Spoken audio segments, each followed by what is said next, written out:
Bonjour, je m'appelle Mélissa Dion-Deslandes et je vous présente la série Affaires de famille dédiée aux entreprises familiales où le flambeau se transmet de génération en génération. Inspirée par mon propre parcours où j'ai partagé quand même le même métier que mon père, j'étais curieuse d'aller explorer toutes ces histoires où, au-delà du travail, c'est l'entreprise elle-même qui passe de main en main.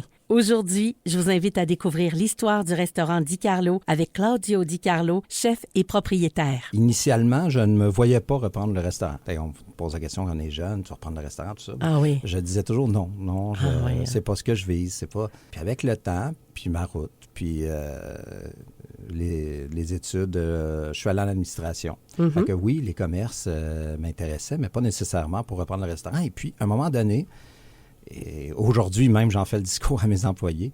C'est comme une drogue à la blague, bien sûr. Au début, on est réticent, à un moment donné, on s'habitue, on finit par en avoir besoin.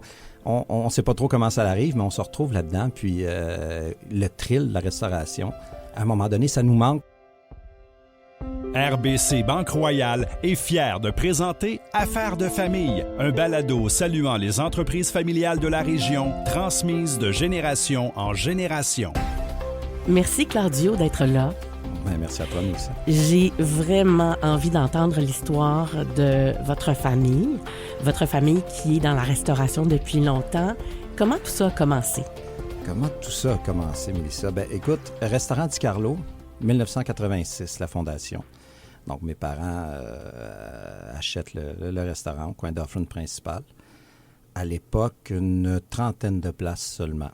Mais là, ça, c'est le début de Restaurant Di Carlo. Ce qu'il faut savoir, c'est qu'avant ça, mes grands-parents maternels avaient déjà des restaurants à Granby. Mais oui! Donc, maman, papa Luigi, ils étaient connus sous ce nom-là. Parce que le restaurant s'appelait Luigi Pizzeria. Et c'était la première pizza à Granby. Là, il faut remonter en 1963. Là. Ah, quand même, hein? Oui. Ils étaient situés où, à peu près, dans la ville? Ils étaient au coin principal.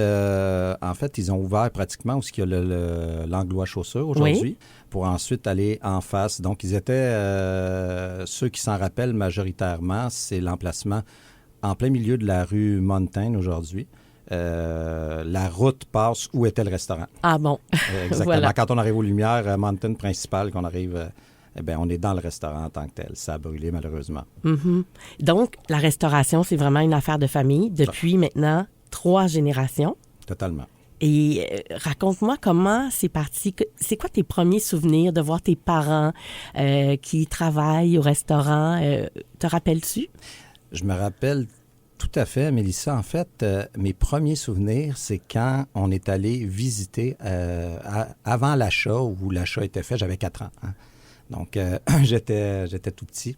Et je me souviens qu'on a visité la place. J'étais avec mes parents, la cuisine, la salle, le sous-sol.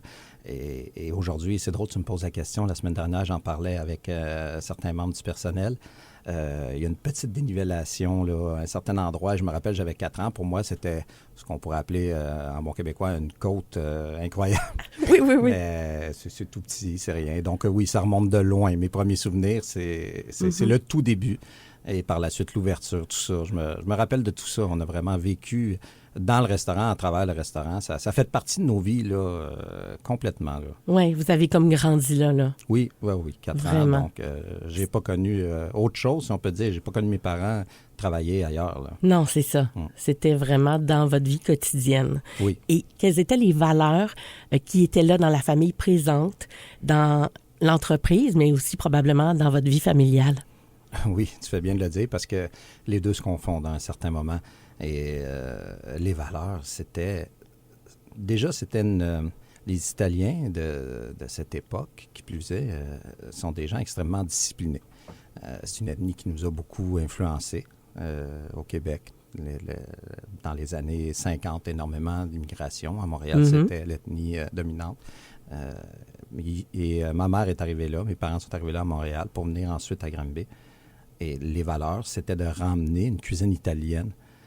Avec tout ce que je viens de dire, c'est d'emmener ces valeurs-là, cette culture-là, comme tout le monde à l'époque, au Québec, à Granby en particulièrement, qui n'avait pas... là, il faut se remettre en contexte. En 1986, il n'y avait pas de restaurant italien que je sache vraiment.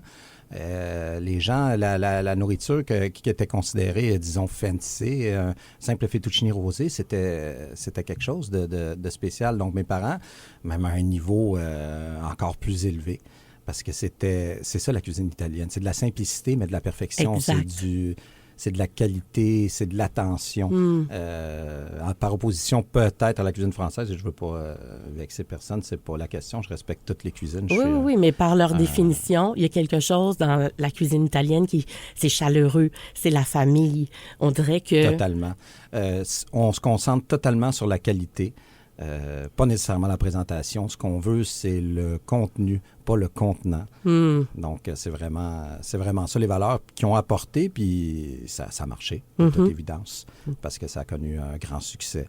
Donc, et c'est les mêmes valeurs avec lesquelles on a été élevés, d'ailleurs. Là. Oui. Et est-ce qu'il y a un moment où tu te rappelles que tu as dit, moi, je vais poursuivre cette tradition-là? Est-ce que c'est arrivé tôt?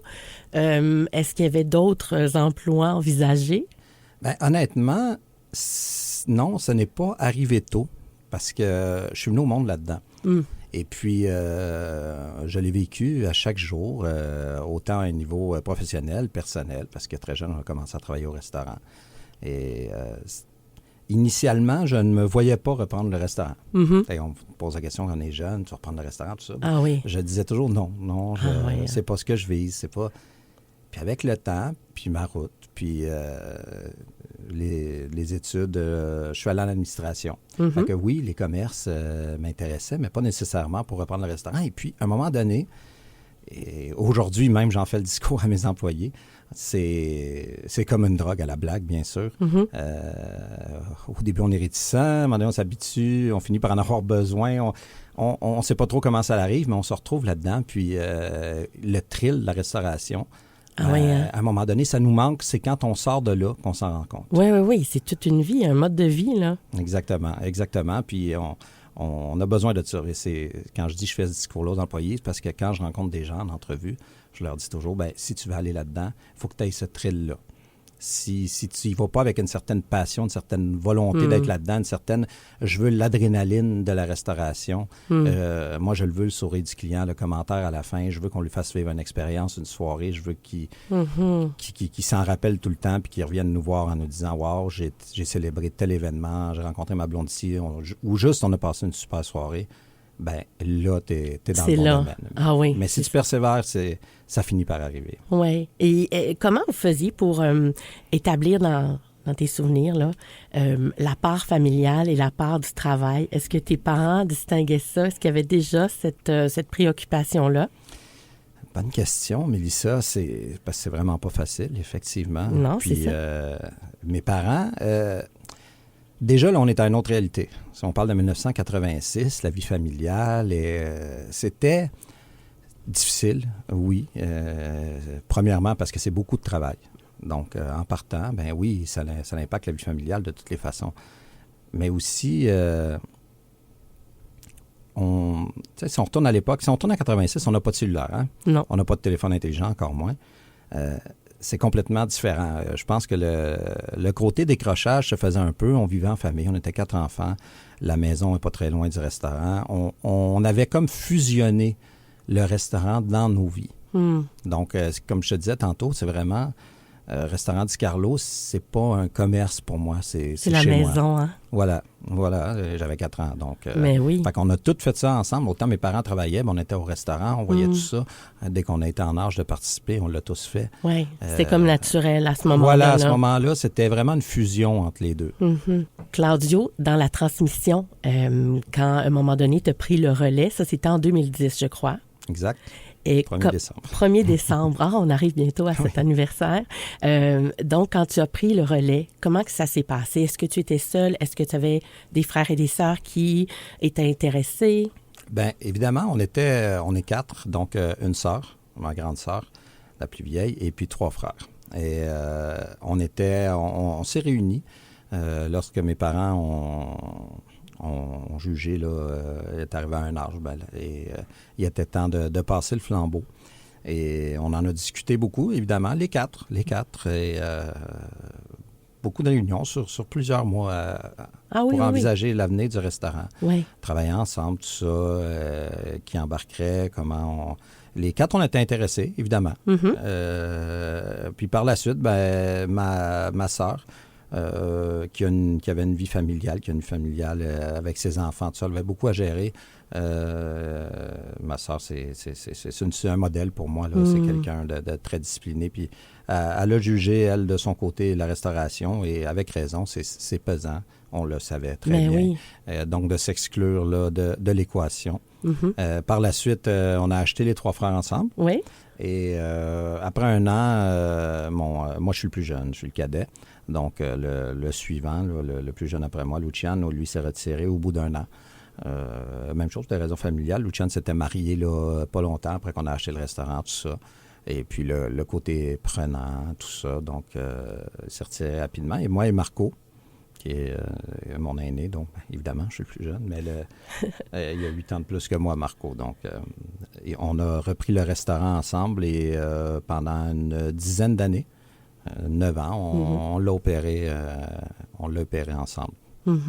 Par la suite, là en 2019, par la suite, j'ai racheté Marco qui s'est retiré. Là, on en venait pour ça que je mentionnais. C'est mon frère plus vieux, donc 8 ans de plus, avec une famille aussi.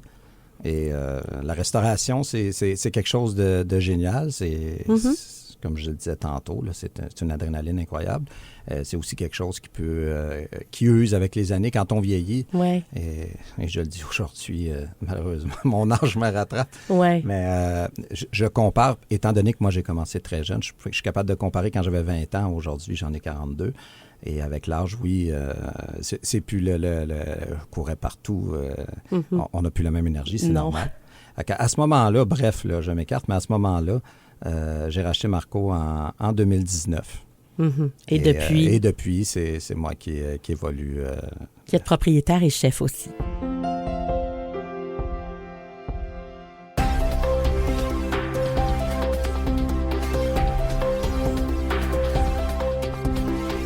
Tu as été témoin, Claudio, des défis que tes parents ont relevés à travers la restauration.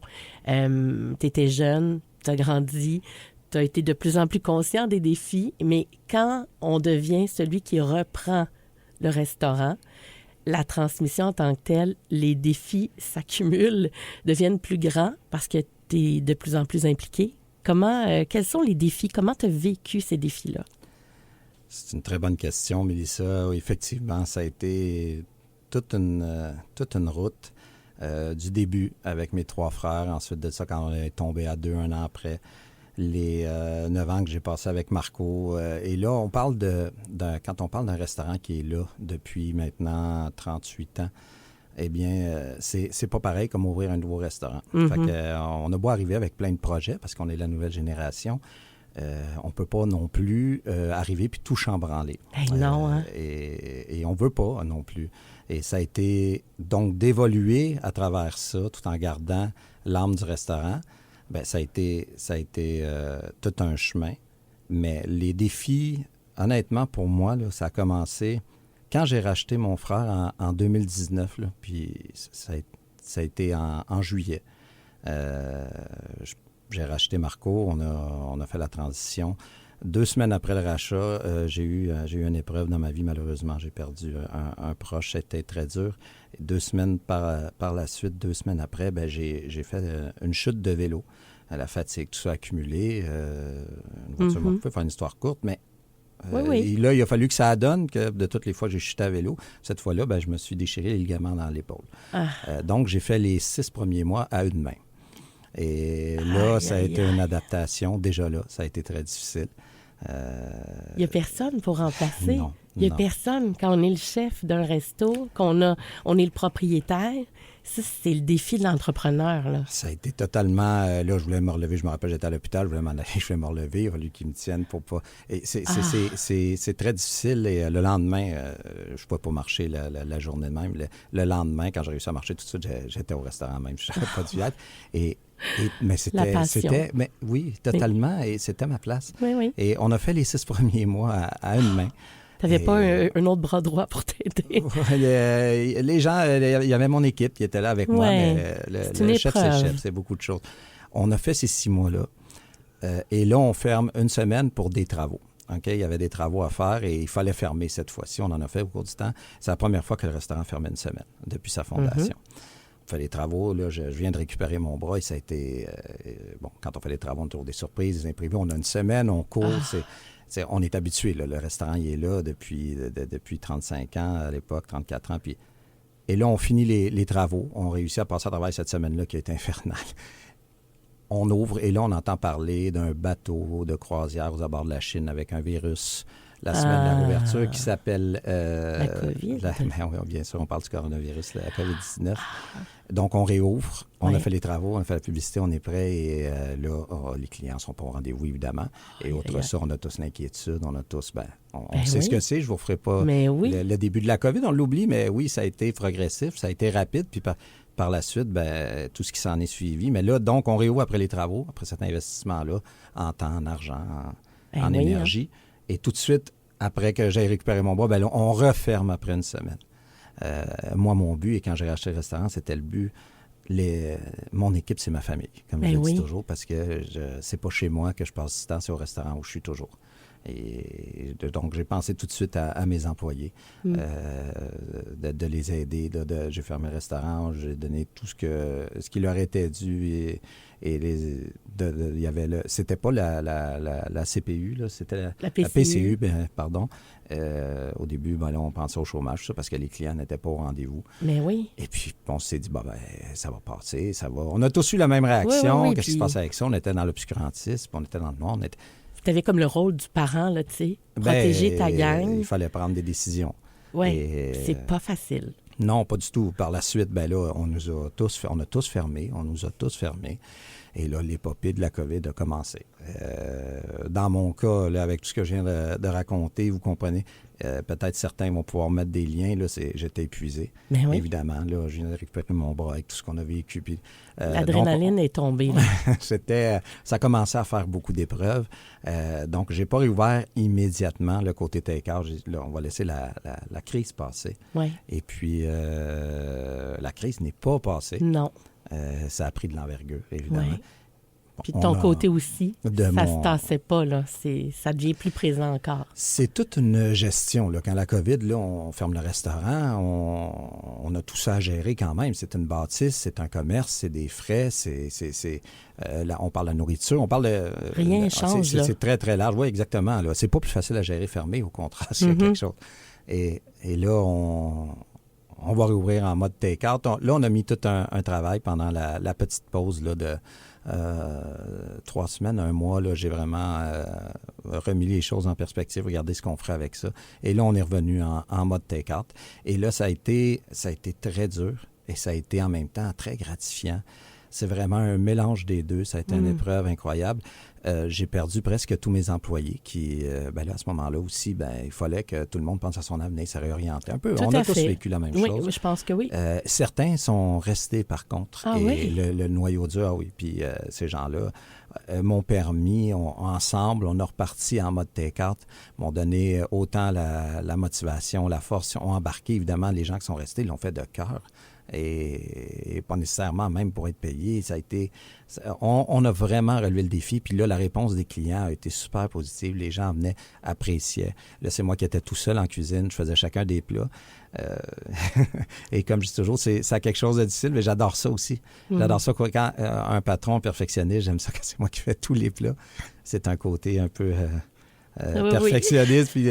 Mais c'est agréable. Je pouvais le faire pendant la COVID, et puis là, les gens rappelaient, puis ils nous faisaient des compliments, puis bravo, c'était génial, c'était bon, lâchez pas. Et ça, c'est ça qui m'a permis vraiment de reprendre encore un deuxième ou un troisième souffle pour continuer. Puis on a vraiment remis les choses sur place. Après ça, on a rouvert progressivement la séparation. Puis on oublie, moi-même j'oublie, mais vous vous souvenez, il y a eu un couvre-feu. Il y a eu... oui, il y a toutes ces étapes-là. Exactement. Il fallait séparer les tables. Après ça, il y a eu le passeport vaccinal à une époque aussi. Oui. Et là, dans tout ça, là, on refait une équipe, on engage, on forme. Il faut s'adapter constamment, là. C'était incroyable. Puis aujourd'hui, au terme de tout ça, je suis fier de dire, avec mon équipe et avec ceux qui sont là, Et je pourrais nommer des gens, je veux pas oublier personne. Ma sœur qui est avec moi, Oui. puis qui m'a donné un coup de main, puis qui est toujours là.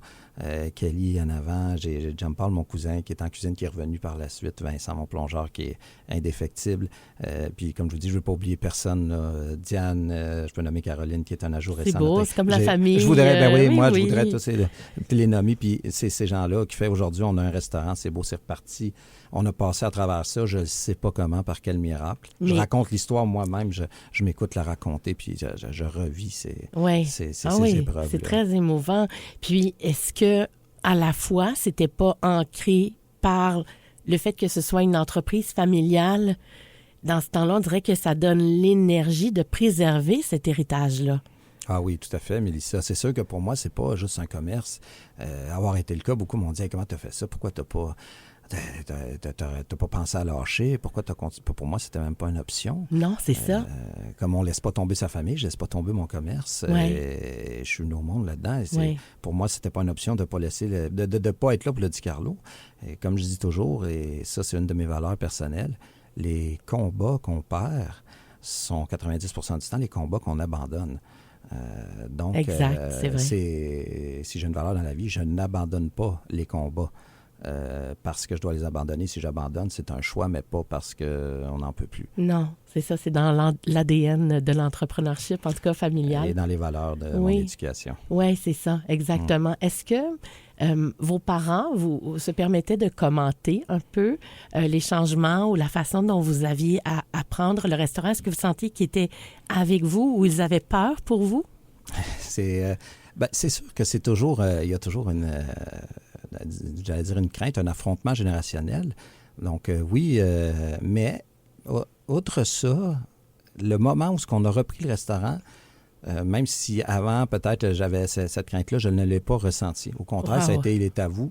C'est vous maintenant, allez-y. La confiance était oui, là. Totalement. Là-dessus, ça a été, vous prenez le relais, c'est votre restaurant et vous en faites ce que vous voulez. Mm-hmm. Et sur 3 générations de restaurateurs, qu'est-ce que tu penses, Claudio, qui est venu améliorer le travail que vous avez à faire comme entrepreneur? Tu veux dire par rapport à qu'est-ce que les 3 générations ont apporté? Oui, mais technologiquement, est-ce qu'il y a quelque chose, un élément qui est venu modifier la façon de faire les choses, puis qu'aujourd'hui, tu fais une chance, c'était pas ça. On n'a pas fait ça comme dans le temps. Honnêtement, de mon côté, et je suis un peu archaïque, j'ai gardé vraiment beaucoup. Je fais tout à la main. Wow. Je fais toutes mes sauces. Ma vinaigrette César, c'est la même qu'en 1986. Et tout ça, c'est beaucoup de travail, mais j'y tiens. Donc, technologiquement, oui, ordinateur, système de caisse, maître D, tout ça. Et on n'avait pas le choix, de toute façon, avec les MEV. Et ça amène une facilité au niveau des commandes, les serveuses, et puis écrire à la main. Ça, oui, une chance qu'aujourd'hui, ils n'écrivent plus les commandes à la main comme à une époque. On travaille avec le téléphone intelligent, ces choses-là. Mais au-delà de tout ça, vraiment au niveau entreprise, technologie, non, je n'ai pas apporté de changement majeur. J'ai vraiment continué avec la base. Et oui, ça fait une différence. Est-ce que tout le monde la voit? Non, mais pour ceux qui la voient, ça fait une différence. Et moi, je la vois, donc. Et nous, on la goûte. Merci, Mélissa.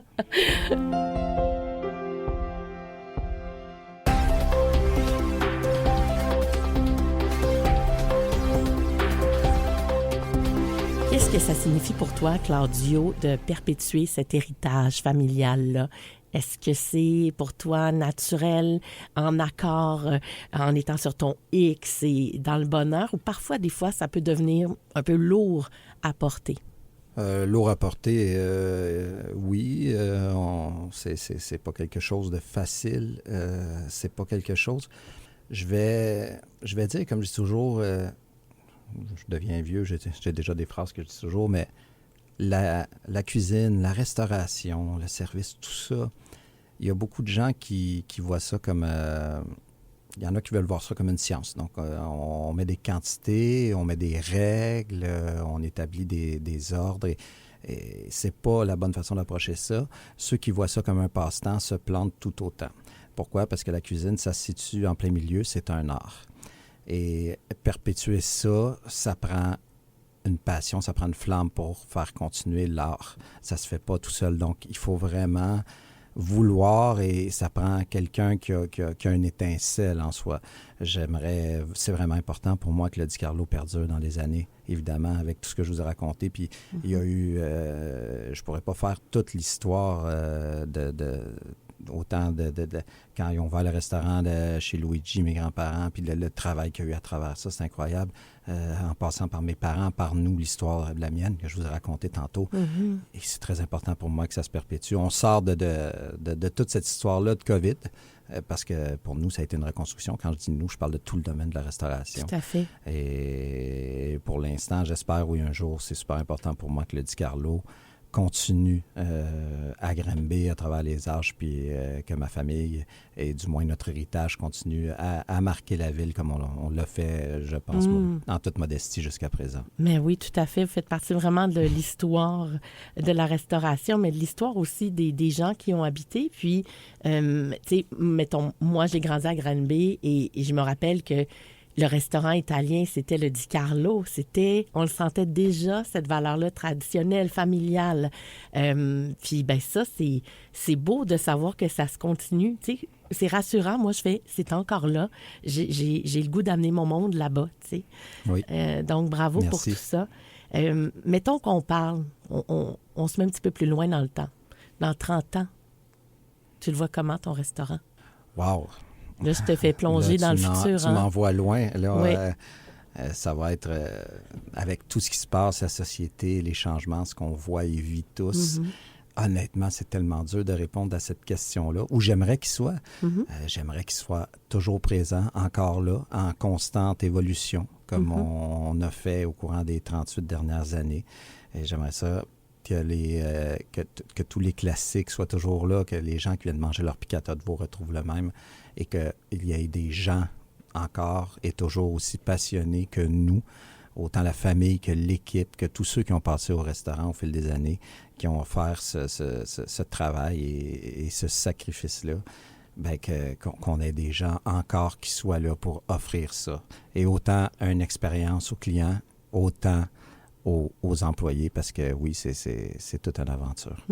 Puis, Claudio, là, tu n'as pas d'enfant. On parle de transmission future. C'est trop loin encore pour savoir comment, mais j'ai l'impression que dans ta générosité puis ta personne, il y a un transfert possible des connaissances puis de cette passion-là. Oui, tout à fait, même une volonté. Ouais, Comme je le disais, ben oui, j'aimerais beaucoup. J'aimerais beaucoup. Et comme on le disait tantôt, oui, c'est pas nécessairement... même quelqu'un qui n'est pas de ma famille, il peut reprendre le flambeau. Avec les mêmes valeurs aussi. Avec les mêmes valeurs et surtout avec une étincelle. Ah, oui, c'est beau ça. Pour embrasser le feu. Oui. C'est quoi ta plus grande fierté dans ton parcours? Ma plus grande fierté? Ben, honnêtement, avec ce que je vous ai raconté tantôt, aujourd'hui, là, d'être encore présent depuis le rachat de mon frère, là, d'être encore là, d'être encore ouvert, que les clients soient encore là en quantité. Puis ça, c'est vraiment... Si on m'aurait posé la question au début de la COVID, mon Dieu, est-ce qu'on va traverser cette tempête-là? Je suis très fier d'être encore là, d'avoir le même restaurant, le Di Carlo, d'avoir la même constance, un beau service, une belle cuisine, un beau décor. Et une belle maison. Ça. Oui, voilà, merci. C'est exactement ça. Puis, en terminant, quel conseil donnerais-tu à des entrepreneurs qui veulent se lancer en entrepreneuriat familial? Premier conseil, Mélissa, réfléchissez bien. Ça, c'est le premier conseil, mais le deuxième arrive très, très près derrière. Lancez-vous. C'est-à-dire que, oui, la réflexion est importante. Par contre, à un moment donné, il faut se jeter à l'eau. Et autant, tu parlais familial, se faire confiance. De toutes les façons, on peut se faire confiance à soi-même, confiance aux autres, entre les générations, de se faire confiance, parce qu'on a des belles choses à offrir, tout le monde à notre façon. Je peux le dire, on a 3 générations dans la restauration et chacune a quelque chose a offert quelque chose de beau. Et donc, on se jette à l'eau, on le fait, puis on se tient prêt dans la tempête. On affronte. Merci beaucoup, Claudio, du partage. Merci à toi, Mélissa. Merci. Présent dans la communauté de la Haute-Yamaska et de Brome-Missisquoi, RBC Banque Royale est heureuse de vous avoir présenté Affaires de famille. Épargne, placement et conseils, RBC Banque Royale au service du bien-être financier des entreprises d'ici. Le balado Affaires de famille, une production M105.